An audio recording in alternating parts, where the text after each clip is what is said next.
Hello, Lisa. Hello. So today we have Lisa, who is actually my niece, but she's here because we're going to talk. We're just going to chat as we always chat, but we're going to talk about your gardening business, Nature's Way. Yeah.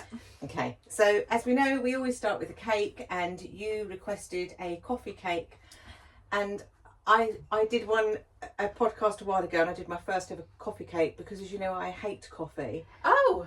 I hate coffee. Oh, I didn't know that. Yeah. So obviously sorry. I can't taste the mixture as I go. Is that why you've got your little... Yeah, so I make my own little one because I feel otherwise I've got fear of missing out. If I'd have known, I would have changed my answer. No, it's fine. But it hasn't risen as well as the last one did, and I don't know why. It looks lovely. Was someone else's favourite coffee cake as well? Yeah, then? yeah. Oh. And she took great delight in the fact that she made me make that. Yeah. Made me make her my worst. Sorry, I didn't know you hated. Don't apologise. It's not. It's your cake. It's your choice. That's part of the deal. Thank you very much. So there you go. Oh, that's lovely. Thank you. So the idea is it might taste absolutely revolting. But you wouldn't know. But I wouldn't. But please don't be offended. I won't be offended if you say I can't possibly eat that. That's horrible. I think it'll be delicious.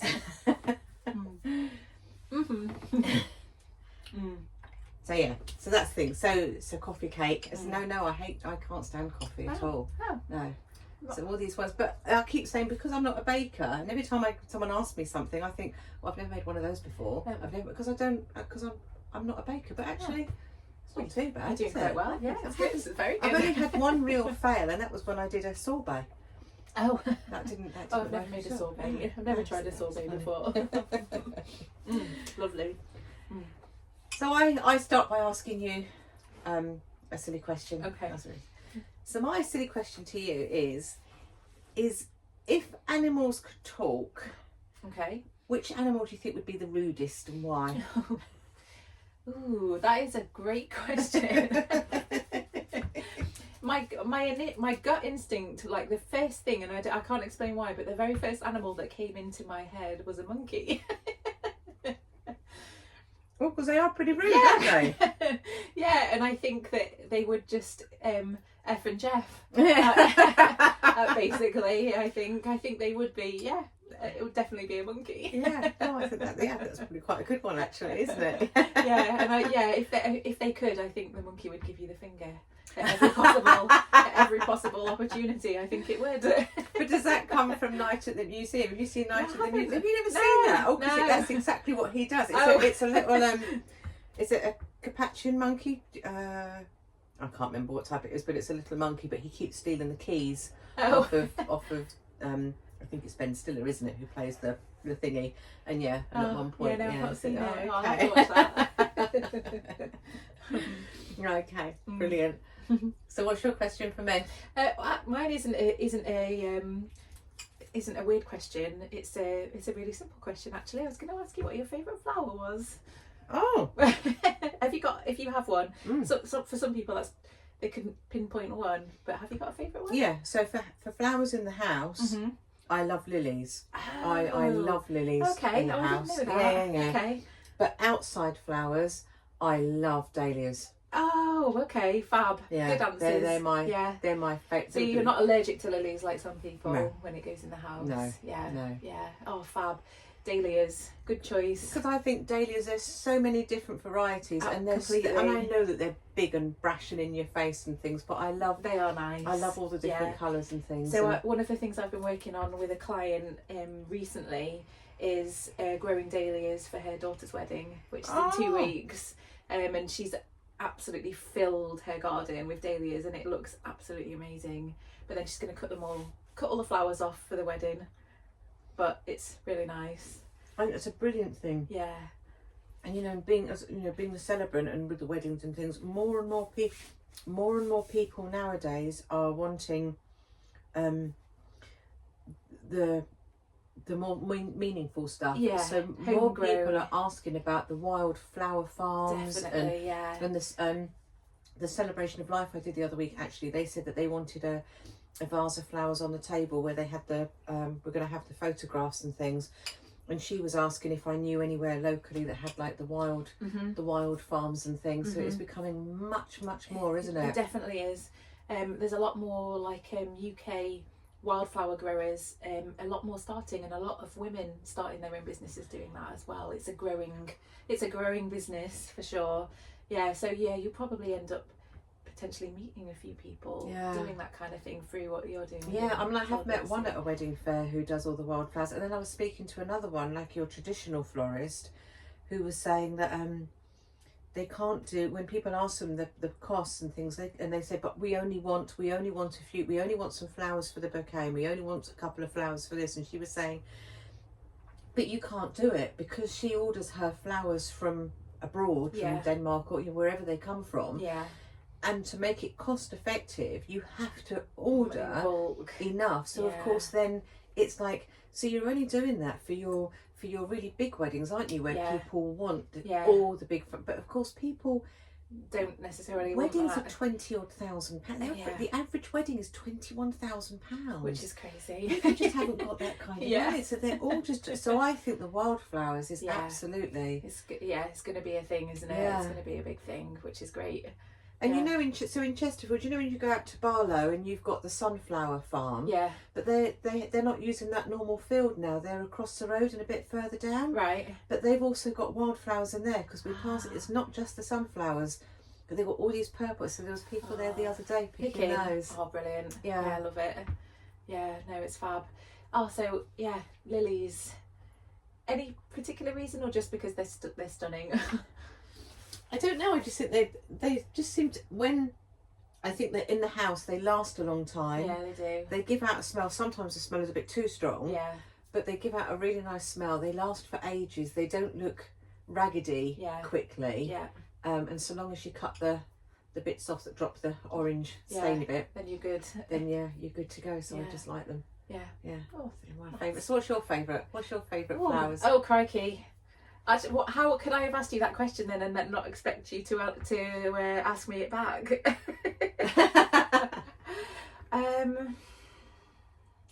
I don't think I could say a specific flower.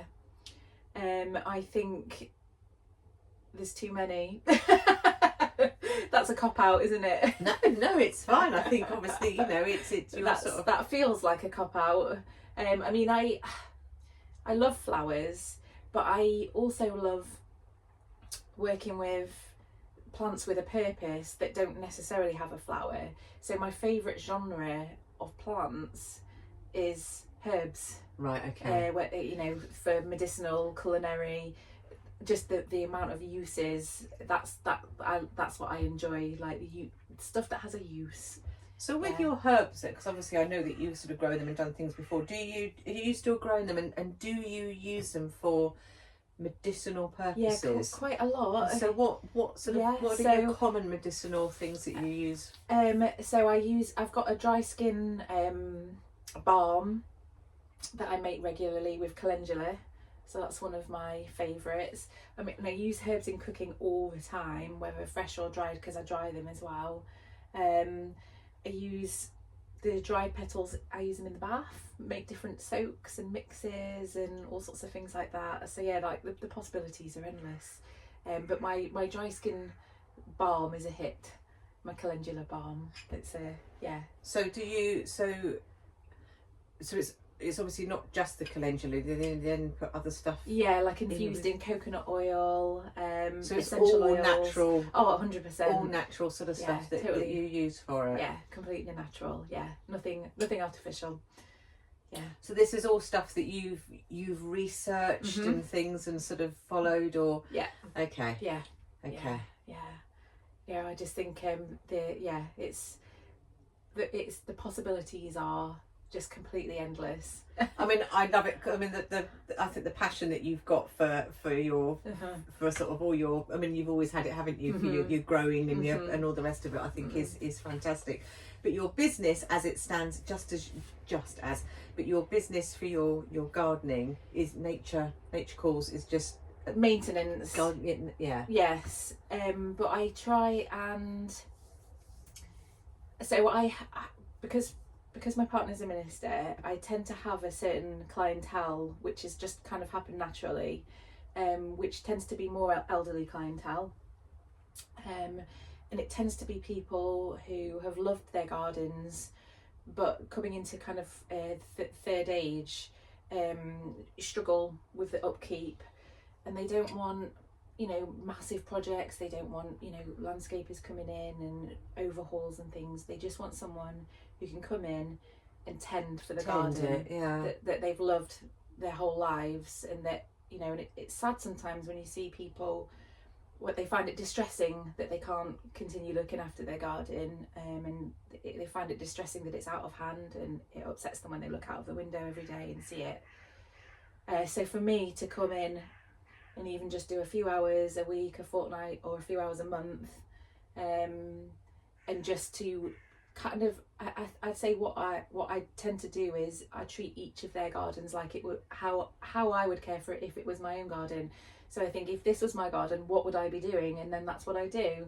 And it does, you know, it's not an overnight transformation. It's not like a, you know, ground force where you come in and then the next day they look out the window and it's completely transformed. But I think most people who have gardened in their lives obviously understand and realise that it takes time and patience, and it's not an instant thing. It's a slow process. And they know that by me coming in methodically, you know, and treating it as my own garden, they'll start to notice the differences, and then it'll start being a loved garden again that they can look out and still feel proud of. Yeah. And that's the most rewarding part, I think, for me, is being able to do that for people. That's really lovely. Yeah, and as really you say, nice. and I think it's the thing, isn't it? You know, people, obviously not us because we move a lot, so we don't stay anywhere long enough, but yeah, you know, people live in their houses, and they, as you say, they've tended their gardens, their children grown up, and and they've built the trees, and and as you say, and then if they watch it go into sort of rack and ruin, it's a part of getting older, that you're not always aware that can cause quite a lot of distress. And I've seen that, and it definitely does, you know, when it's been their pride and joy and a big source of their happiness throughout people's lives, and then, you know, they feel so frustrated that they can't manage and can't keep up and just need a bit of help. So that's what I do. Oh, that's brilliant. Yeah. So that's your, that's sort of your main bit, and you're obviously, as you say, because Millie's a minister, and you're and you move every few years, so you're literally on your cusp of, literally in the next couple of weeks, yes, of moving to your next spot. So you've got a whole new adventure, a whole new chapter opening up for you, haven't you? Yeah, absolutely. So you'll do your gardening, but you were saying just back in the house, you were saying about other things. So what would you like to do? How would you like to branch out? What would be your propagating plants, growing plants for free, which I just think is incredible and miraculous, that you can have a plant in your garden and you can split it, take a cutting, chuck it in a glass of water, and you can make 10 plants, and it's cost you absolutely nothing. And I think by propagating and growing plants to use, you know, in my business, you're just injecting more wildlife into the world and more plant life into the world, and it costs nothing, and you can just ensure that there's as many plants in the world as possible. So I'm definitely going to be investing in a greenhouse when we move, as big as we can fit in the garden, and I'm going to be propagating as part of the plan for moving forward. And that will include definitely herbs. I think I will be kind of sidelining herbs maybe as a speciality. I was going to say, so then if you do the herbs, do you think you're then going to start doing more with the herbs, like would you say with the holistic sort probably of... yeah. I mean, you can't not, when you start growing herbs and you start learning about them, you can't not, because there's just so much and so much variety and so much to learn as well, because I think we're a family that all likes learning. And there's just so much to go at. It's just never ending. I could just go on with it forever. So that's definitely herbs are going to play a feature. And, you know, people who, you know, aren't going out and buying plants for themselves and their gardens are a bit empty, you know, for me to be able to propagate plants and then fill their gardens up for them, it's just going to be a joy, I think. Yeah. I mean, that's lovely, but you need to make money as well. Well, yeah, I mean, there's an element of that, but then there's also an element of, if you're propagating and you've got surplus, then you can share it Yes. for free as well. Yeah, I mean it can be generous as well. Yeah, which is definitely part of the plan as well. But yes, you do need to be business minded as well. Yeah, that's the problem when you sort of want to do nice things. Yeah. And you're in your it's just all so nice, but equally there is a business at the end of it, That's isn't it? it, And I think that is quite difficult when you're on that kind of... I think so. I think that is really challenging in business, because a lot of times, as I've said before, a lot of my clients are elderly, and a lot of times they want to come out and chat, and you're aware that you're charging people, they're paying you for your time, and the service that I'm providing is gardening, but a lot of the time they will spend a portion of that time chatting, and there is that element of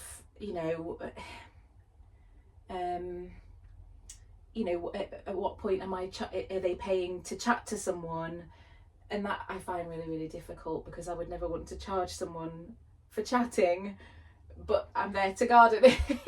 So it is tricky. Yeah, it's tricky. Yeah, I do find that difficult.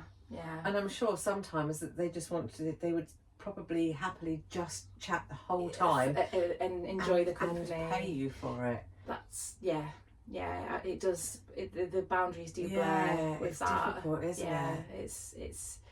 It's hard, because especially when you become friends with people, and then you don't charge your friends for your time with them. I know it is really, really hard. I mean, because I do I started doing the volunteering up at the hospital for things, as you say, and that's literally just to talk to people. Yeah, that's literally, and people are lonely. They're aren't crying they? out They for company. They just want to talk, and it's that thing, isn't it, of like, old people are not old people.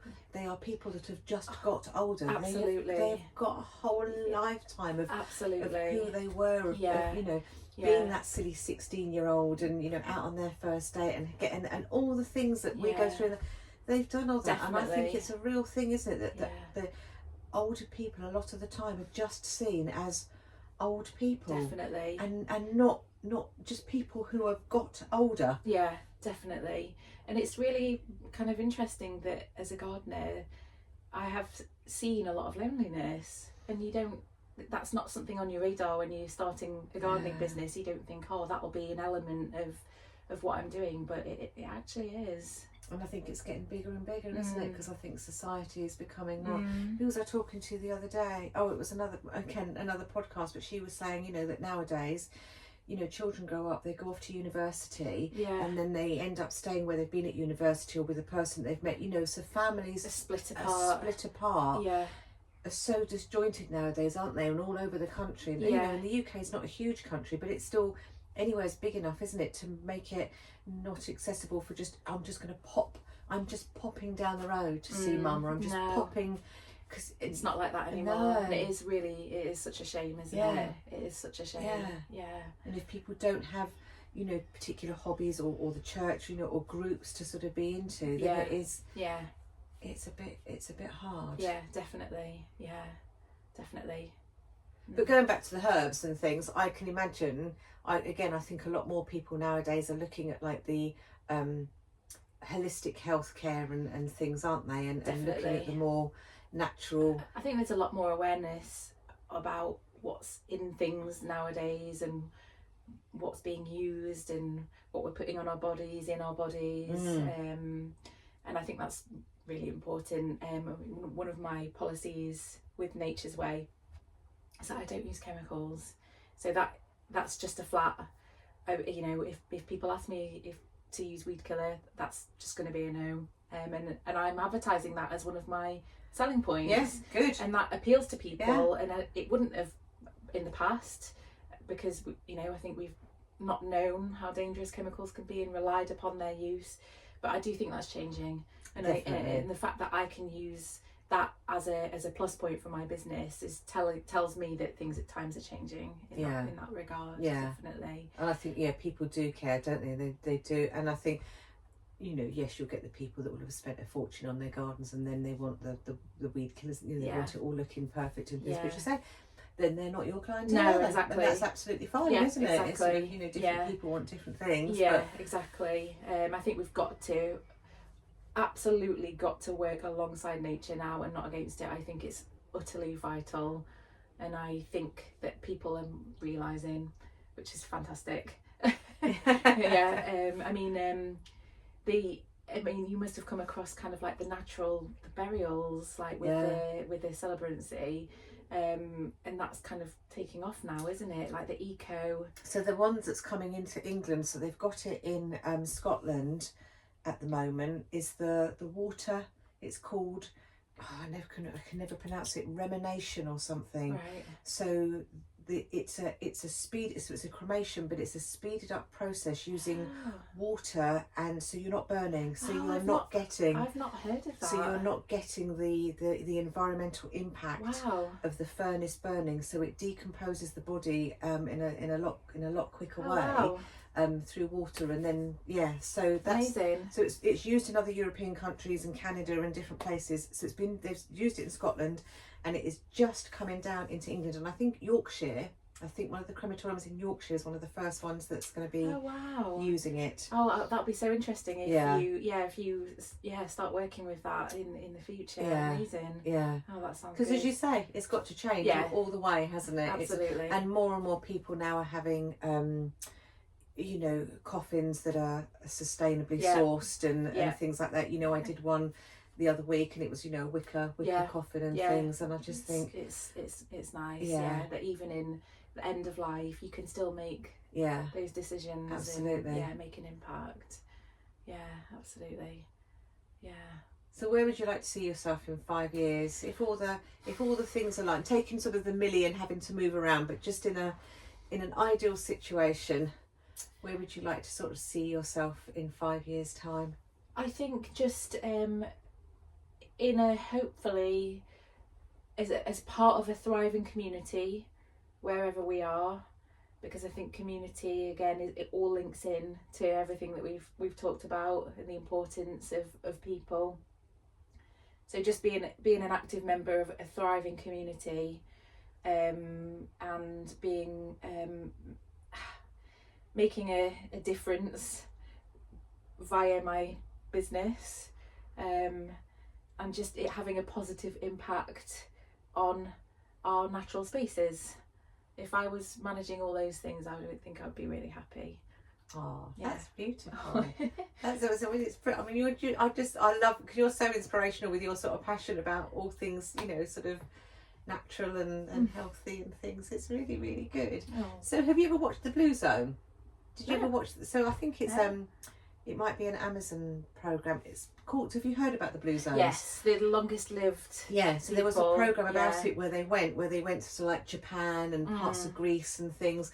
And I mean, it was brilliant to watch. But as you say, that's all about it's because of the community, isn't it? And the way that they live, and the very sort of naturalistic way that they live, but also because they've got that community, not just family, as you say, but it's a whole community thing, isn't it? Definitely, yeah. And again, I think I've learned the importance of that through my wife Millie being a minister in the church, because just learning about church community and how vital that is for people of all ages has been such an eye-opener for me. It's been completely fascinating and brilliant. So any type of community, I think, is just so enhancing. It's brilliant. There you go. I'm going to take that as the bit to end. I always sort of try and end it on a positive, and I think that's the thing that community is enhancing, and we should all work together to just try and think a little bit about those that are around us. Definitely. Just be a little bit mindful of those people that are around us. Yeah. And I'm going to say, is my coffee cake not so good this time because you haven't? No, it's lovely. It's just I've been too interested in chatting. I'm going to gobble it up as soon as we've finished. Well, thank you very much. It was really good. I really enjoyed that. Thank you.